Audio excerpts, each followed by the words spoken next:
Wadigo bwana wana msemo wao unasema gawana lume. Ila ndugu yangu hali pole sana. Kwa haraka haraka labda tu nikushauri kitu. Kwa yule mtoto wa kike achana naye. Achana naye.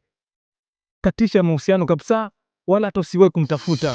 Bwana mambo vipi? Call me Director Dallas 254. Bavune niko na Shahrukh Khan. Wanamuita Pesta. Wananiita Pojo Muhozi. Nilikuwa nakuita Pasta. Pasta kuna wapi? Niko lingine no pasta. Yaani wewe mzee Shahrukh Khan hivi. Yule jamaa wa glass anaitwa nani? Yule Russia yule, Russia. Yeah, yes. I am Russian. I am Russian guy. With glasses. And I have come here Kenya. This is Kenya Jazz. Yeah, so in my introduction they call me Pojo Muhozi, the Russian guy. The Russian guy. Yeah. Shahrukh Khan. Yaani mimi na majina kibao. Lakini kwenye hizo sifa zote kuna moja hujaitaja. Gani hiyo? Akurumie nani? Akurumie nani? Nenda kwa hurumie na mamako kama unaona huruma ina thamani karne ya sasa.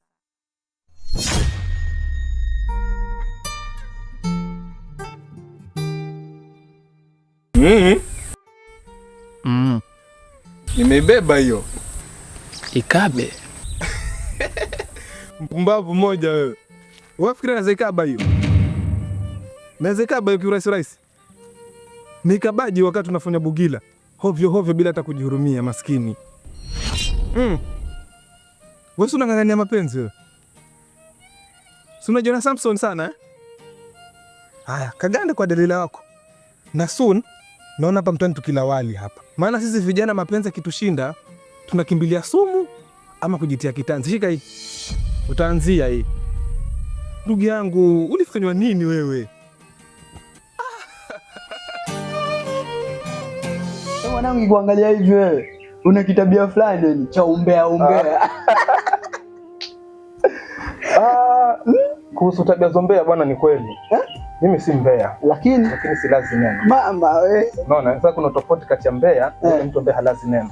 Mimi nikishaliona nafika. Mama. Kwa muda mwafaka alilali langu. Yeah. Hiyo kwangu alilali. Yaani basi ile ambayo nakwambia mimi nataka lisimfikie mwenyewe. Labda na kifua hicho kweli mimi. Kuna binti mimi nampenda. Ndio nampenda kweli mzee. Sasa lisi. Lakini mtu yote asijue. Mimi siwezi nikaona mtu wa si kama mimi silazi neno. Ulazi lakini nataka jaribu kidogo. Sasa ile likilala ile una zawadi. Sawa. Mimi sasa simwambia. Wewe unamwambia nini? Siwezi mwambia kwa unampenda. Baadaye ndugu zangu watazamaji ambao wanatufuatilia kupitia channel yetu ya Dallas Media. Hiki ni kipindi chetu ambacho tumekianza na tutaendelea nacho, kinaitwa Mseto Africa. Mseto Africa leo hapa niko na mwamba hapa anamuita Pojo Muhozi. Ni mwamba ambaye nimemuona kwenye tamthilia ya Ndoa Zisizo Zetu kupitia channel ya Director Panka #kamani sana. So leo nimeamua kupiga story na yeye 2-3 tujue masuala baadhi na bwana huyu. Bwana ni mcheshi. So for mimi nimeangalia kipindi nikaenjoy sana.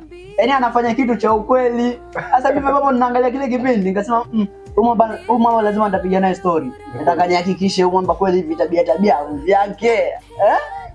Unajua katika kazi zetu zile unapewa character na director. Anakupatia character ya umbea. Na katika maisha kiuhalisia wewe si mbea. Unaona wewe si mbea kabisa kwenye maisha yako, lakini unapiga character utideliver vipi kwa wale wahusika wa mbea wenyewe sasa original. Jambo lisilokuhusu wewe usilibebe. Lakini sasa kama mimi si mbea lakini neno kwangu alilali. Unaona bwana? Sasa ile character inanilazimu nipige vile vile livyo. Umbea nikiona mtu pale anasukuma kazi yangu ni hivi tu. Mwambie akisema mwambie naibebe. Kalale nayo kitandani. Unajua pengine kuna mshikaji anatusikiza. Lakini apate picha. Hebu picha yenyewe ndio hii. Hebu angalia hiyo picha. Angalia hiyo picha umwamba. Nimeibeba hiyo. Ikabe. Mpumbavu mmoja wewe. Wafikiri anaweza ikaba hiyo? Nadhani nimepata jibu. Nadhani nimepata jibu wenyewe, lakini pia kwenye upande mwingine sasa kuhusu ushauri. Mzee ni mshauri mwingine mzuri sana. Vizuri sana. Mimi hilo nalikubali kwa sababu unajua siku zote uongozi unatoka kwa Mungu. Kisha mzazi anachukua jukumu la kukulea ili ule uongozi uje ujitokeze kule mbele. Sasa kulingana na ushauri wangu, huwa napenda kumpatia mtu ushauri. Kisha ushauri huo akiufanyia kazi anafaulu. Mfano mtu ambaye anajiingiza kwenye mapenzi. Kwa mtu ambaye lakini mbona kwenye mapenzi? Unajua sasa mbona kwenye mapenzi? Kwenye mapenzi lazima kwa sababu ushauri mwingi umetokana kwenye mapenzi. Ushauri mwingi. Yaani hata pengine hawezi kudokezea kitu kingine apart from mapenzi. Useme hata pengine kusomea dharati. Ushauri kwenye mapenzi. Sawa, mimi kote niko. Mimi kote niko. Unaona kwenye miadharati. Utakuta mtu anasumbuliwa na kikundi alichonacho. Kile kikundi alichonacho wenzake wanafanya, yeye anafanya kwa ajili ya wenzake kuwafurahisha ili simuudhi. Ukimwona director Dallas hapa anapiga mafegi na mimi nataka nijionyeshe naweza kupiga mafegi. Fegi ndio hii sasa. Unaona hiyo ndio fegi. Na mimi nataka niigize. Ushaona kule kuigiza kwangu utanifanya mimi nikiingia ndani ya madawa kulevya. Ushauri wangu sasa, nikipata mtu kama yule, unajua ugonjwa siku zote kuingia ni rahisi, kutoka ni ngumu. Sasa mtu ikiwa wewe bwana, kwa nini unatumia hivi vitu? Kwa nini unajiingiza katika hizi katika haya mambo ya madawa kulevya, ili hali bado mtu ni mdogo? Kwanza tuangalie Mungu anasemaje katika hiyo mihadarati. Je, Mungu anakubali? Mungu hawezi kubali. Na Mungu alitukataza. Unaona? So ushauri mwingi wanapeana sehemu tofauti, watu tofauti, hata mimi mwenyewe pia najipatia ushauri. Kwa sababu unajua kuna mimi, alafu kuna mimi. Mwanangu anifunga. Yaani anasema kuna mimi alafu ukaongeza nako ndani na mimi. Alafu kila mmoja ana yeye. Wewe pia una wewe. Jaribu kuniuliza. Hebu unamaanisha nini kwa mfano? Namaanisha kwamba kuna mimi hii body yangu, appearance. Alafu kuna kile kiwiliwili changu kiko ndani, tamanio, moyo.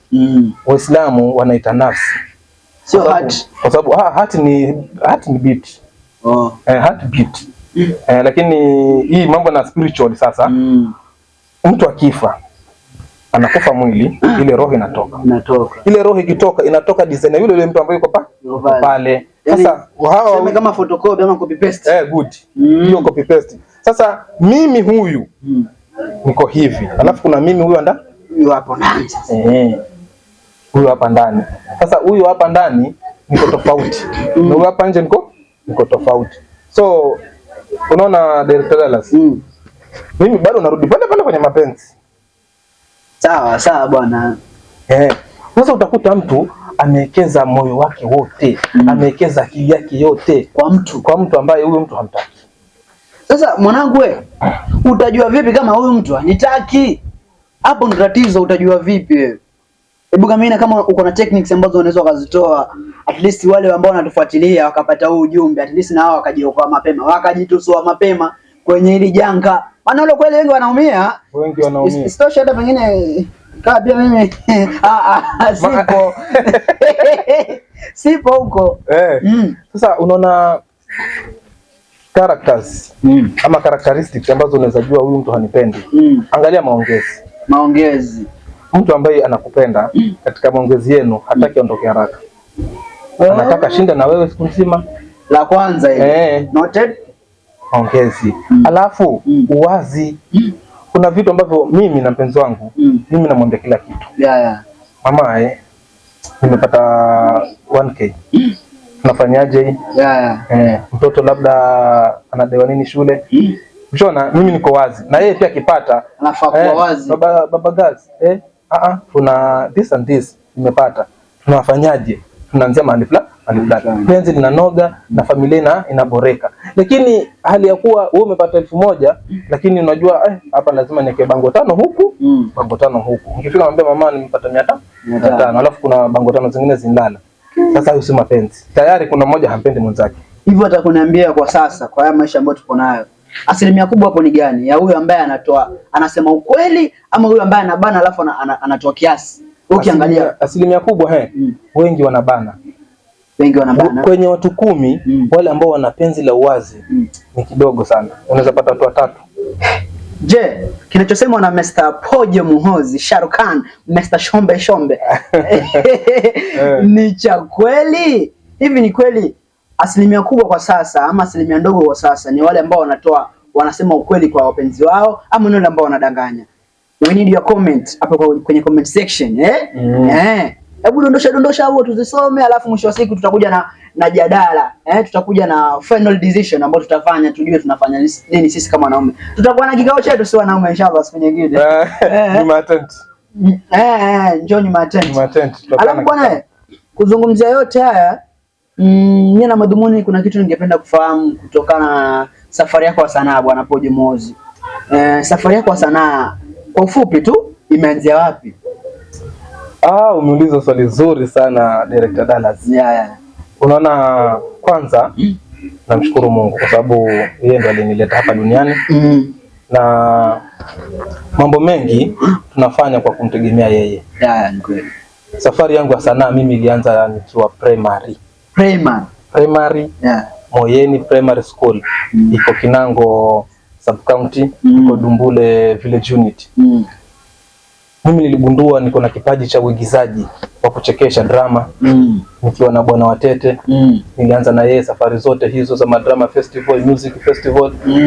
Baadaye lakini nilikuwa sijui kama hii kitu kuna mitandao inahitaji hivi. Tulikuwa tunafanya alafu tunaacha nayo story. Kisha baadaye wakaja MCA wa Kinango Ward, anaitwa Bwana Itambo. Mwaka gani huo? Mimi sikumbuki mwaka. Lakini nilikuwa niko mdogo, nilikuwa niko class 6 hapo. Wakaja hapa Moyeni na shirika lao la Nataraji Youth Group kwa michezo ya kuigiza. Sasa ile michezo ya kuigiza, Mheshimiwa Itambo akaakti kama mwanamke. Amevaa dera pale. Sasa mimi nilikuwa sina dala kuingia dala. Sasa mimi sina dala. Mtaingiaje? Mimi nataka madrama, nataka kucheka. Bwana, nikajaribu kuwashtua, wakanipatia nafasi mimi nikapenda. Wakaniangalia, wakajua kijana na kipaji. Wale wakaondoka kabisa, hawakurudi. Nyota yangu ikazidi kufifia. Basi nikaenda hivyo secondary school pale Moyeni, tukafika paka national na music, tukafika paka national na madrama, primary hizi zote tukapiga ma national, mimi na Watete na wengine. Chone, baada hapo nyota ikazima. Tukatulia, pakaletwa mtu mwingine, kijana kutoka sehemu za Kibarani, anaitwa Director Panka wa Thamani sana. Huyo kijana akaja na saiba yake ya Moyeni Dolphin Computer. Akaja akatulia kisha akatuangalia. Kadri unavyoishi na mtu, unamjua huyu bwana yuko vipi. Ni kweli. Director Panka akaniita, anaitwa Hassan Mwandege. Akaniita. Wewe shida yenu madogo, mnulizo ushauri wakati mna maamuzi yenu tayari. Sasa endelea kuenjoy na kufaidi penzi la mateso ndugu yangu. Likija kikutokea puani, njoo nikushauri tena. Niko pale. Imekaa. Sawa? Meibeba hiyo. Kalale nao kitandani.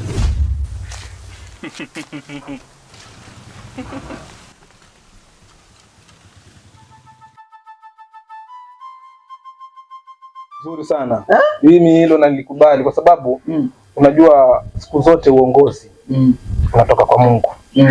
Kisha mzazi anachukua jukumu la kukulea ili ule uongozi ndio ujitokeze kule mbele. Sasa kulingana na ushauri wangu, huwa napenda kumpatia mtu ushauri. Kisha ushauri huo akiufanyia kazi anafaulu. Mfano mtu ambaye anajiingiza kwenye mapenzi.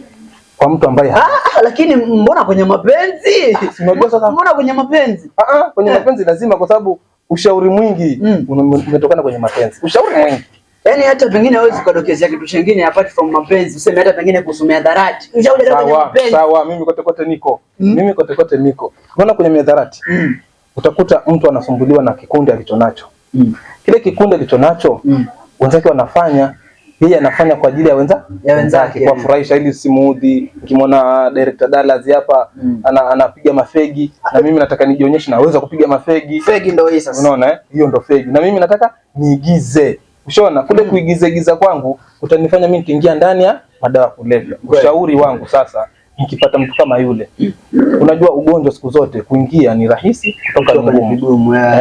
Sasa mtu ikiwa wewe bwana, kwa nini unatumia hivi vitu? Kwa nini unajiingiza katika hizi nini, katika haya mambo ya madawa kulevya, ili hali bado mtu ni mdogo? Kwanza tuangalie Mungu anasemaje katika hiyo mihadarati. Je, Mungu anakubali? Mungu hawezi kubali. Na Mungu alitukataza. Unaona? So ushauri mwingi wanapeana sehemu tofauti, watu tofauti, hata mimi mwenyewe pia najipatia ushauri. Kwa sababu unajua kuna mimi, alafu kuna mimi. Mwanangu anifunga. Yaani nasema kuna mimi alafu ukaongeza nako ndani na mimi. Alafu kila mmoja ana yeye. Wewe pia una wewe. Jaribu kuniuliza. Hebu unamaanisha nini kwa mfano? Namaanisha kwamba kuna mimi hii body yangu, appearance. Alafu kuna kile kiwiliwili changu kiko ndani, tamanio, moyo. Waislamu wanaita nafsi. Sio heart. Kwa sababu heart ni beat. Heart beat. Lakini hii mambo na spiritual sasa. Mtu akifa anakufa mwili, ile roho inatoka.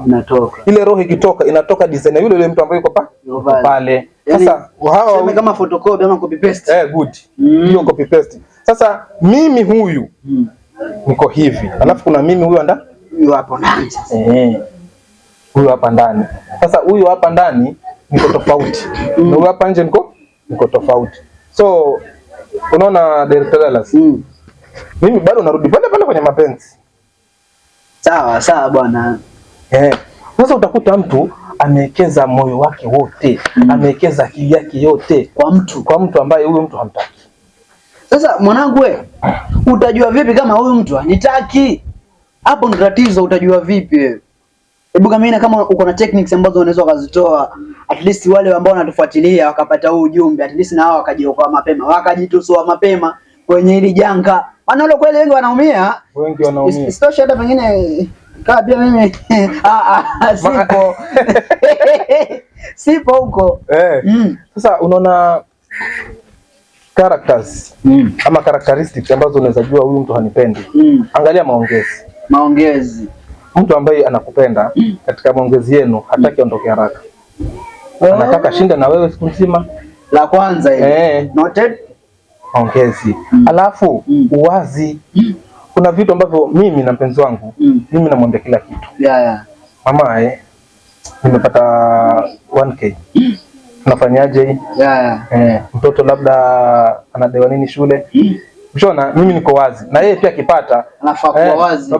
Baba guys, kuna this and this nimepata. Tunafanyaje? Tunaanzia mahali fulani. Penzi linanoga na familia inaboreka. Lakini hali ya kuwa wewe umepata 1000 lakini unajua hapa lazima niweke bango 5 huku, bango 5 huku. Ukifika mwambie mama nimepata 500, alafu kuna bango 5 zingine zinalala.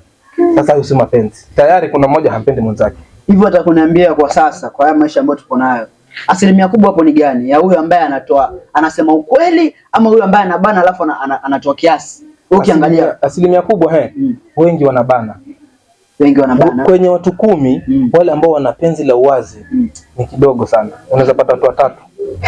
Je, kinachosemwa na Mr. Pojo Muhozi, Shahrukh Khan, Mr. Shombe ni cha kweli? Hivi ni kweli asilimia kubwa kwa sasa ama asilimia ndogo kwa sasa ni wale ambao wanasema ukweli kwa wapenzi wao ama ni wale ambao wanadanganya? We need your comment hapo kwenye comment section. Hebu dondosha huo tuzisome, alafu mwisho wa siku tutakuja na final decision ambayo tutafanya, tujue tunafanya nini sisi kama wanaume. Tutakuwa na kikao chetu si wanaume inshallah siku nyingine. Jumatatu.